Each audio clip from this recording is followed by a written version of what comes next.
The Samaritan, starring Stallone himself, and directed by Julius Avery, gives me hope. Why does it give me hope? Well, it gives me hope for more dumb but good action movies. Now, for a long time, we haven't really gotten a lot of dumb, good action movies. But we just don't get a lot anymore. We don't get a lot of good B movies that are just simple, dumb, fun. You can turn your brain off, you can grab your popcorn, and you can watch the movie for what it is. You can enjoy it. And you don't have to be dragged along by the movie trying to tell you something, whether it's something political or something uh something that's going on in this world that we just don't need to we're trying to escape from that when we watch movies. We're trying to escape from that when we go to entertainment. We don't need to be reminded how crappy the world is when we watch a superhero film. So, like I said, it stars Sylvester Stallone as this old man tinkerer fixing stuff, but actually he's a superhero, a genetically mutated, I think he said. I don't know if that's actually what it's supposed to be, but he's genetically different from humans because he's a superhero, super strong, super tough guy, super rugged. And Stallone, he's Rambo, right? So he's used to being the tough baddie, you know what I mean? And he plays it well here. Stallone, he does a good job, not only being in the action scenes, selling it, and just being this beat 'em up superhero kind of guy, but also having some more like emotional scenes with the young kid in it, who I forgot the name off the top of my head. He plays Ash in Euphoria, if you know that show. And I just really liked this movie. Yeah, like I said, it's just dumb fun, and everything about it is just a little bit over the top and a little bit cheesy and a little bit, kind of like this is entertainment. It's not cinema, which is a stupid phrase to say because it's a movie and it could be in the cinemas if it was made 5 years ago, but thanks to COVID, everything comes to streaming. It's streaming on Amazon Prime, and but it's just kind of a stupid saying. But it is entertainment first and foremost, and it's really entertaining. I actually have notes here, so I don't go off like I did last time with the they them review. That was kind of bad. Does this look weird with my nose? I just realized that. I'm looking over there like, oh. Got my nose on my pop filter. Anyways, you know me, I don't really care about anything really. I guess. I don't know. Okay, but so the movie kind of centers around the young kid, Sam, who is being raised by a single mother. There's a lot of humor in the movie, not like overwhelming. It's not MCU, Marvel Cinematic Universe. It's not MCU level humor where it's just jokes everywhere with dumb action. But it still has enough humor in there where I laughed a good amount of times, and I really enjoyed that. And I really like all the characters in this.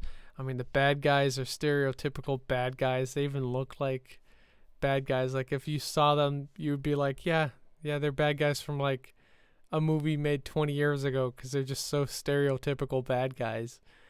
And then, the kid is just a stereotypical kid who's like trying to do right. He's, the Samaritan's like his hero, but the Samaritan supposedly died. That's not spoilers. That's just the premise of the movie.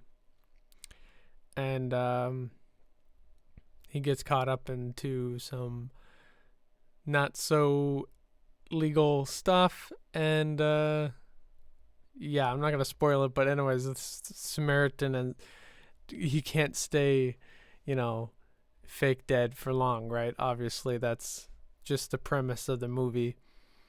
and all the characters are played really well. I thought the kid, I still don't know his name. I should have looked it up first. But whoever that kid is, he's a good actor. I don't think he's supposed to be 13 in the movie, but I think he's a bit older. But so it sounds kind of weird calling him a kid because I'm not that old. But yeah, he's like a teenager in real life. But he's a good actor, and I think he deserves more roles. I did hear that he wanted to play Robin, and I think that would be an excellent choice. I would be so down for him to play Robin. Anyways, so the bad guys look like bad guys, and even the hero looks like your stereotypical hero. I mean, he even has the back scars. I mean, you know what I'm talking about. Like, right? John Wick has them. Batman has them. I think all the Batmans have them, actually. It's just the scars on the back. I don't know what it is. Why does every rugged hero have scars on their back? Are they just constantly stabbed in the back? I don't know what it is. But so I mean, everything's very stereotypical. Everything's very generic. The story's very generic. There's really not much here that's like, wow, that's really good. Like they did that really well. Everything's just kind of like done good. Everything's done well, but it's never done to the point where I was wowed or where I was amazed by anything. But none of it was really done bad. I mean, there's some stupid characters in there that just kind of cringe. There's one character that looks like 6ix9ine, and there's some lines in there that are just kind of cheesy. But that's just the movie. Stallone has a one-liner in the movie that I was like, yes, I love it. And the VFX are even over the top. The acting's a little bit over the top, but it's not like so over the top where it's distracting or where it's just this stupid cheesy movie. It's over the top to the point where it's like just good dumb entertainment. Because when a movie takes itself too seriously, when it's not very good, it's just not very good.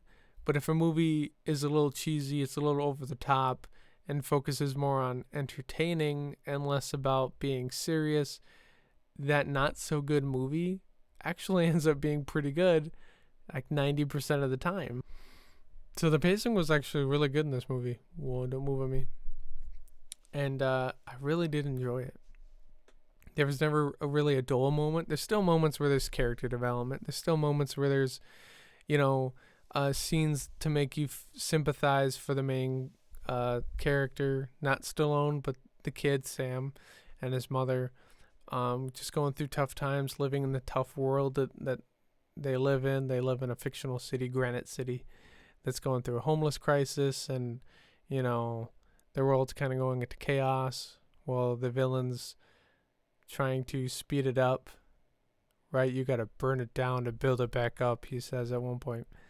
And so there's still good, scenes in there that kind of make you sympathize and help you, get on that emotional train to still feel for the characters and all that.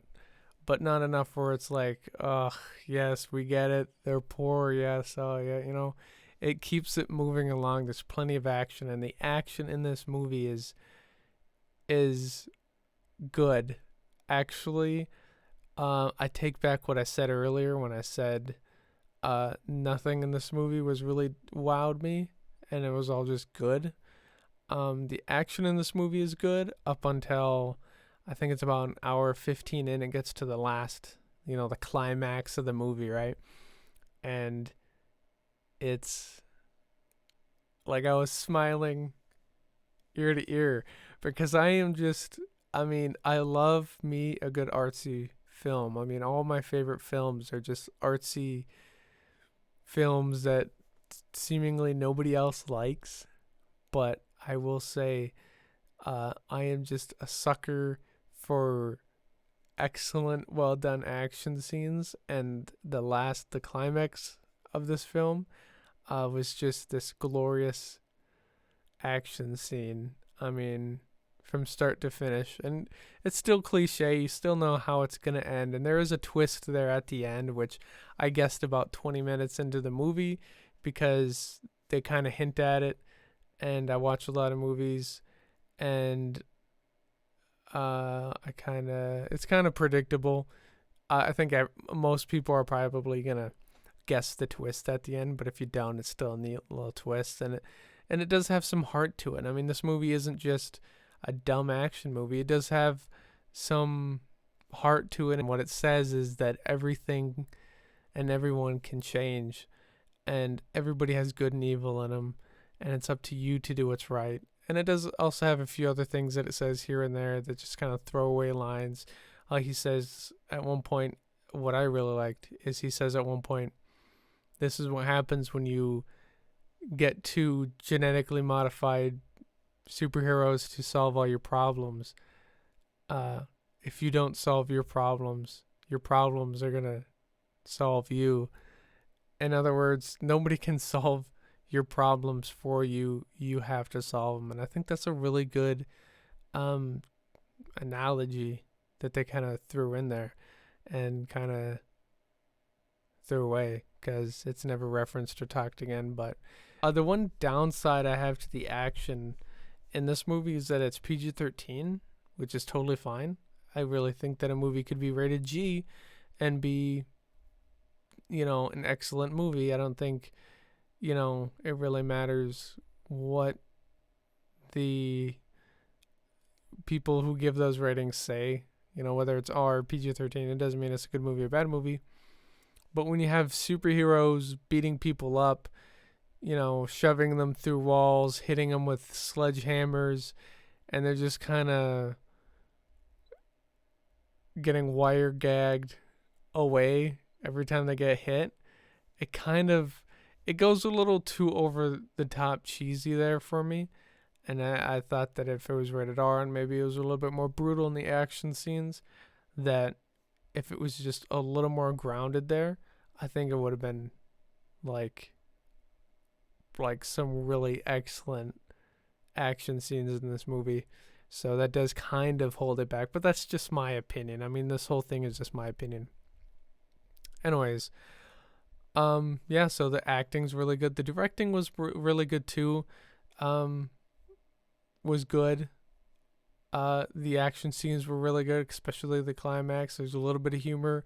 There's enough drama, and there's enough character building so that it doesn't feel empty. But nothing, like I said, nothing really stands out in this film other than the acting from all the main characters. I think they did a great job. I think the villain was probably told to overact, and that works in its favor. But Stallone, the kid, Sam, I don't know his real name, I'm sorry, their mother, I think they did a great job on acting. And I don't really have much else to say about this movie. It is on Amazon Prime. So if you do want to watch it and you have Amazon, you can watch it for free, basically, if you already have Amazon. Well, it's free if you have the whatever. You know what I'm saying? So, yeah, I guess if I was to rate this, I'm not really into rating, but I think it would be a solid 7.5 out of 10. Just given what it is. I mean, if we're talking about like from a purely technical standpoint, from a purely critic standpoint, it'd probably be like a 5. But from an entertainment scale, it's really like a 7.5 or 8 out of 10 because I was thoroughly entertained, and just it really captured my attention, which most movies nowadays kind of struggle to do because they're so run-of-the-mill. I'm looking at UMCU. It's just a dumb, fun action movie. It's lower budget, but you know what? It doesn't even really show it. I would be hard-pressed to find, 2 scenes in there. There's one scene that kind of looked like, okay, this is where all their budget went, and probably wasn't good enough. MCU kind of did that better. But you know what? That's fine.